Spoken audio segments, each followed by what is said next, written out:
Hello दोस्तों, मैं मुकेश कुमार बिंद आज आपको पढ़ाने जा रहा हूँ स्टील स्ट्रक्चर डिजाइन, जिसमें तीसरा चैप्टर है, जिसमें चैप्टर है रिवेट ज्वाइंट। उसमें उसका हम बहुविकल्पी क्वेश्चन करने वाले हैं। मोस्ट इम्पॉर्टेंट 20 क्वेश्चन लेकर आए हूँ जो बहुत ही इम्पॉर्टेंट है। आइए हम मेन पॉइंट पर चलते हैं। पहला क्वेश्चन है, Indian standard wide flange beam को दर्शाने के लिए प्रयोग करते हैं ISHB, ISJB, ISMB, non of these, इनमें से कोई नहीं। तो इसमें ऑप्शन हो जाएगा नॉन ऑफ दीज, क्योंकि Indian standard wide flange beam को हम किससे प्रदर्शित करते हैं? ISWB से दर्शाते हैं, जो कि इस ऑप्शन में नहीं है। इसे ऑप्शन क्या हो जाएगा? डी सही हो जाएगा। अब दूसरा क्वेश्चन है, यदि फ्लेज की चौड़ाई B और रिवेट का व्यास D हो तो डायमंड रिवेटिंग वाले रिवेटिंग जोड़े की क्षमता होगी।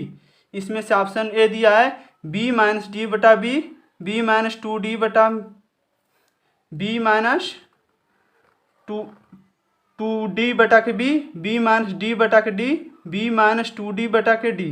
तो इसका ऑप्शन हो जाएगा B माइनस D बटा के B। अब तीसरा क्वेश्चन इसमें है, इस्पात को संरचना सदस्य के रूप में प्रयोग करने में निम्नलिखित संरचनात्मक लाभ है। भार एवं सामर्थ्य का छोटा अनुपात, संरचना खड़ा करने में तेजी, संरचना डिसमेंटल करने की गति, स्क्रैप मान। तो इसमें जो इस्पात की स्ट्रक्चर संरचना होती है उसको हम भार एवं सामर्थ्य को छोटा अनुपात में हम क्या करते हैं? प्रयोग करने में करते हैं। अब चौथा क्वेश्चन है, इसमें से चौथा क्वेश्चन को हम देखेंगे।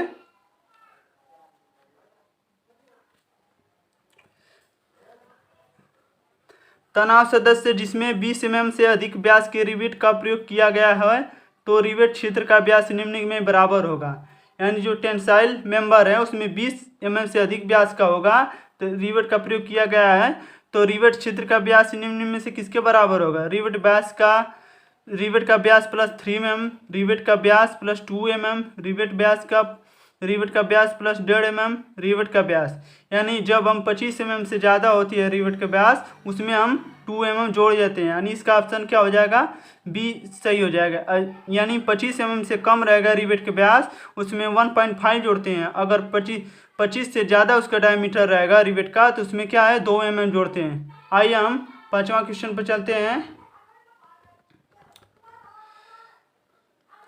एक चैनल में शामिल होता है दो वेब, दो फ्लेंज, दो वेब और दो फ्लेंज, एक वेब और दो फ्लेंज। यानी एक जो चैनल होता है उसमें एक वेब और दो फ्लेंज होते हैं। दो फ्लेंज नहीं होते हैं, दो वेब दो फ्लेंज नहीं होते हैं, उसमें एक वेब होता है। यानी बीच वाला जो हिस्सा है आई सेक्शन होता है, बीच वाला एक वेब हो जाएगा और ऊपर जो नीचे होता है वो क्या है? दो फ्लेंज हो जाएंगे। आइए अब 6 नंबर क्वेश्चन पर चलते हैं। 6 नंबर क्वेश्चन है, तनाव में रिवेट जोड़ का अनुगे अंदर पिच है। तनाव में टेंसाइल रिवेट जोड़ होता है उसका अनुगे अंदर पिच है। पहला ऑप्शन है 12 T या 200 mm जो भी कम हो। दूसरा ऑप्शन है 20 T या 200 mm से जो भी कम हो। 16 T या 200 mm में जो भी कम हो। चौथा ऑप्शन है 24 T या 200 mm जो भी कम हो। तो इसका ऑप्शन क्या हो जाएगा? 16 T या 200 mm जो भी कम हो। यानी जो रिवेट जोड़ का अनुगे अंदर पिच होता है वो 16 T या 200 mm से कम होता है। अब अगला क्वेश्चन देखेंगे, क्वेश्चन नंबर 7।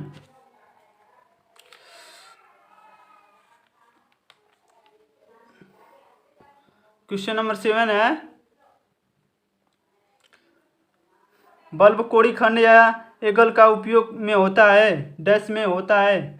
कॉलम निर्माण में, सेतु निर्माण में, जहाज निर्माण में, जल की टंकी निर्माण में। यानी बल्ब कोड़ी खंड होता है उसका प्रयोग हम जहाज निर्माण में करते हैं। 8वां क्वेश्चन है, एक रिवेट का व्यास निम्न में से होता है। जो रिवेट का व्यास होता है निम्न में से किसके बराबर होता है? रिवेट छिद्र के लगाने से पहले रिवेट की माप, लगाने के बाद रिवेट का माप, नॉन ऑफ दी जिम्नेस में कोई नहीं। तो इसका ऑप्शन हो जाएगा लगाने के बाद रिवेट की माप।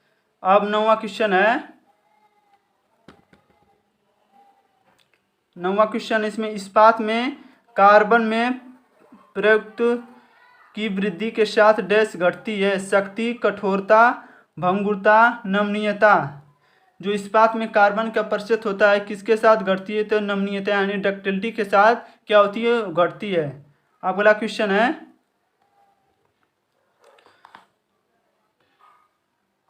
अगला इसका क्वेश्चन है क्वेश्चन नंबर 10।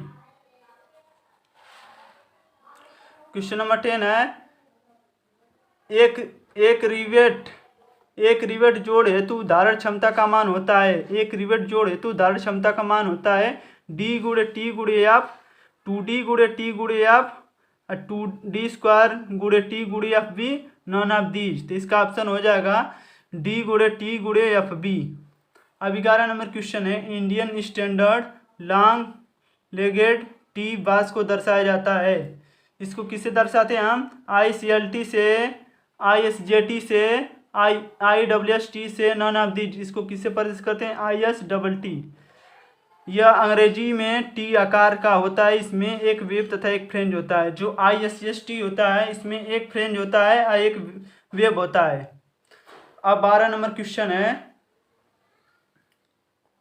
12 नंबर क्वेश्चन है,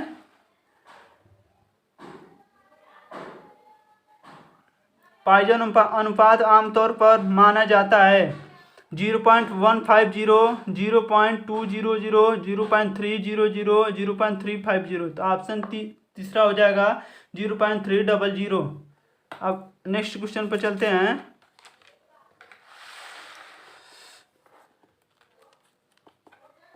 नेक्स्ट क्वेश्चन पर चलते हैं, क्वेश्चन नंबर 13। रिवेट ज्वाइंट में दोहरे जोड़ अपरूपण में अपरूपण समर्थ है। दोहरे ज्वाइंट में दोहरे अपरूपण में अपरूपण समर्थ है। पाई डी स्क्वायर बटा 4s, पाई 2 गुणे पाई बाई 4 गुणे डी स्क्वायर बटा। रिवेट ज्वाइंट में दोहरे अपरूपण में अपरूपण समर्थ है। पाई डी स्क्वायर बटा के 4 FS, 2 गुणे पाई बाई 4 डी स्क्वायर गुणे FS, पाई बाई 4 गुणे डी गुणे FS, नॉन ऑफ दी। इसमें क्या हो जाएगा, ऑप्शन बी सही हो जाएगा, 2 गुणे pi by 4 D square FS। अगर डबल कवर बट ज्वाइंट रहेगा तो अपरूपण प्रतिबल क्या हो जाएगा, 2 गुणे पाई बाई 4 डी स्क्वायर गुणे FS।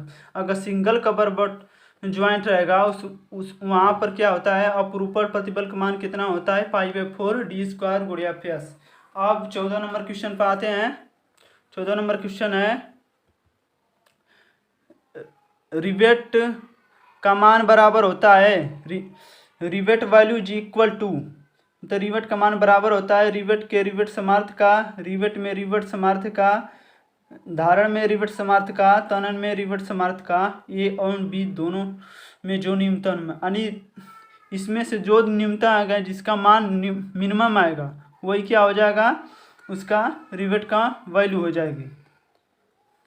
अब अगल 15 नंबर क्वेश्चन पर चलते हैं।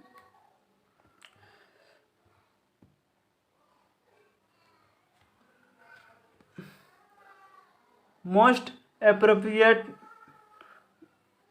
Hot rolled Indian standard section for steel grader is.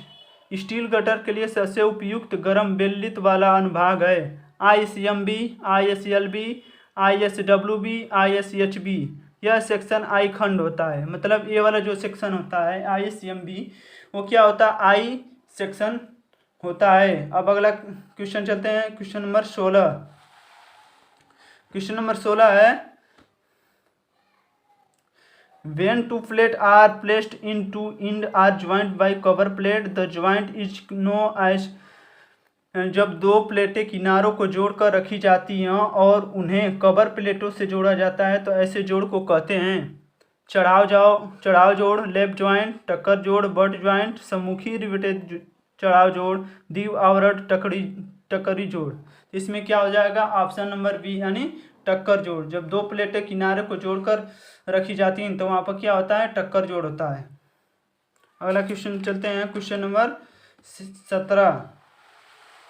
Question number 17 है, the efficiency of riveted joint is equal to, यानी रिवेट जोड़ की क्षमता निम्न में से बराबर होती है ठोस प्लेट की लंबाई बटा रिवेट का व्यास गुणे 100। अब हो जाएगा दूसरा ऑप्शन, रिवेट प्लेट का सामर्थ्य बटा के रिवेट जोड़ का समर्थ गुणे 100। ऑप्शन नंबर सी हो जाएगा रिवेट जोड़ का समर्थ बटा के ठोस प्लेट का समर्थ गुणे 100। चौथा ऑप्शन हो जाएगा रिवेट का समर्थ बटा के रिवेट की लंबाई गुणे 100। तो ऑप्शन नंबर इसका सी सही हो जाएगा रिवेट जोड़ का समर्थ बटा के ठोस प्लेट का समर्थ गुणे 100। अगला क्वेश्चन पर चलते हैं। Question number 18। क्वेश्चन नंबर 18 है which of the following statement is equal to incorrect about of design of riveted joint. Riveted जोड़ों के अभिकल्पन के लिए संदर्भ में निम्न में से कौन सा अभिकथन असत्य है। ऑप्शन है इसका है प्लेट के प्रतिबल एक समान होता है। रिवेट समान रूप से प्रतिबल माने जाते हैं। प्लेट तथा रिवेट के मध्य धारण प्रतिबल एक समान होता है। प्लेट के बीच घर्षण पर गौर करना आवश्यक है, यानी जो इसका डी ऑप्शन है वो गलत हो जाएगा, क्योंकि ये प्लेट के बीच घर्षण पर गौर करना आवश्यक है। ऑप्शन क्या हो जाएगा, गलत हो जाएगा। क्वेश्चन नंबर 19 है आज पर IS 8001984 what is the axial tensile for mild steel power driven rivet. मृदा स्टील पावर परिचालित किलकों के लिए अच्छी तनाव क्या होता है। इसका ऑप्शन हो जाएगा 100 मेगापास्कल, 250 मेगापास्कल, 415 मेगापास्कल, 1000 मेगापास्कल। तो ऑप्शन क्या हो जाएगा 100 मेगापास्कल, यानी जो मृदा mild steel power driven rivet होता है उसका टेंसाइल जो एक्सिस होता है उसका 100 मेगापास्कल होता है। क्वेश्चन नंबर 20 देखेंगे। आज पर structural properties of structural steel the unit mass of steel is. संरचनात्मक स्टील के संरचनात्मक गुणधर्म के अनुसार स्टील का इकाई द्रव्यमान है। जो स्टील का इकाई द्रव्यमान कितना होता है 250 × 10⁻³ ग्राम प्रति मीटर क्यूब, 7850 × 10⁻³ ग्राम प्रति मीटर क्यूब, 7835 × 10⁻³ ग्राम प्रति मीटर क्यूब। डी ऑप्शन है 5000 × 10⁻³ ग्राम प्रति मीटर क्यूब। तो ऑप्शन नंबर क्या हो जाएगा, बी सही हो जाएगा 7850 × 10⁻³ ग्राम प्रति मीटर क्यूब। अगर ये वीडियो पसंद आए तो लाइक शेयर और सब्सक्राइब करना ना भूलें। अगर किसी को नोटबुक चाहिए या कुछ भी चाहिए, किसी चीज़ की ज़रूरत हो तो कमेंट बॉक्स में ज़रूर बताएं, हम व्हाट्सएप नंबर उसमें डाल देंगे। और केमिकल इंजीनियरिंग का कोई भी सब्जेक्ट हो, BMC हो या कोई भी हो, अगर उसको नोट्स चाहिए या लेक्चर चाहिए तो मैं उसको मैसेज कर देगा, हम उसको डाल देंगे और उसका लिंक भी डाल देंगे। अगर ये वीडियो पसंद आए तो लाइक शेयर और सब्सक्राइब करना ना भूलें। धन्यवाद।